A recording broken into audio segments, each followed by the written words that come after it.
Një anekdot për Henry Ford. Njëherë, Henry Ford, themeluesi i famshëm i kompanisë Ford, shkoi në hotelin e njohur Waldorf Astoria në New York. Kur mbërriti në recepcion, ai kërkoi një dhomë të thjeshtë. Punojësi i hotelit që e njohu menjëherë u habet dhe i tha: "Zoti Ford, pse nuk merrni suiten? Vetëm javën e kaluar djali juaj qëndroi këtu dhe zgjodhi suiten me luksozet e hotelit." Henry Ford buzëqeshi dhe u përgjigj: "Fatkeqësisht, nuk mund ta përballoj një luks të tillë, sepse unë nuk kam një baba të pasur si djali im." Në pamjet e parë kjo është vetëm një shaka, por në të vërtetë ajo fshen një mësim të madh. Henry Ford ishte një nga ata njerëz që ndërtoi suksesin me punën e tij.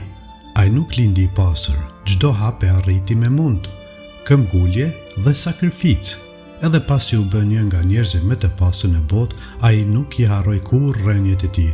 Ai e dinte nga kishte ardhur dhe sa e vështirë kishte qenë rruga deri aty. Përullësia e tij nuk ishte një shfaqje, por një mënyrë jetese.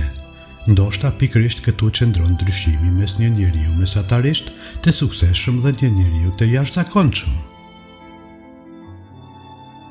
Njerëz si Henry Ford e kuptojnë se liria e vërtet nuk do të thotë ti plotësosh vetes çdo dëshirë. Liria e vërtet është të dish të dallosh mes asaj që të nevojitet dhe asaj që thjesht e dëshiron, sepse njeriu që i dorëzohet çdo dëshirë me kalimin e kohës humb kontrollin mbi veten dhe pa e kuptuar bëhet skllav i dëshirave të tij. Kjo bëhet edhe më e rëndësishme kur një njeri ka mundësi të blejë pothuajse gjithçka. Pikërisht atëherë vetë kontrolli bëhet forca më e madhe. Pasuria dhe pushteti nuk e ndryshojnë domosdoshmërisht njeriu, ato vetëm e bëjnë më të dukshëm karakterin që ai ka tashmë. Nëse je përullur, pasuria do të bëjë edhe me të dukshme përullësinë tënde. Nëse je arrogant, do ta forcojë edhe me shumë arrogancën tënde.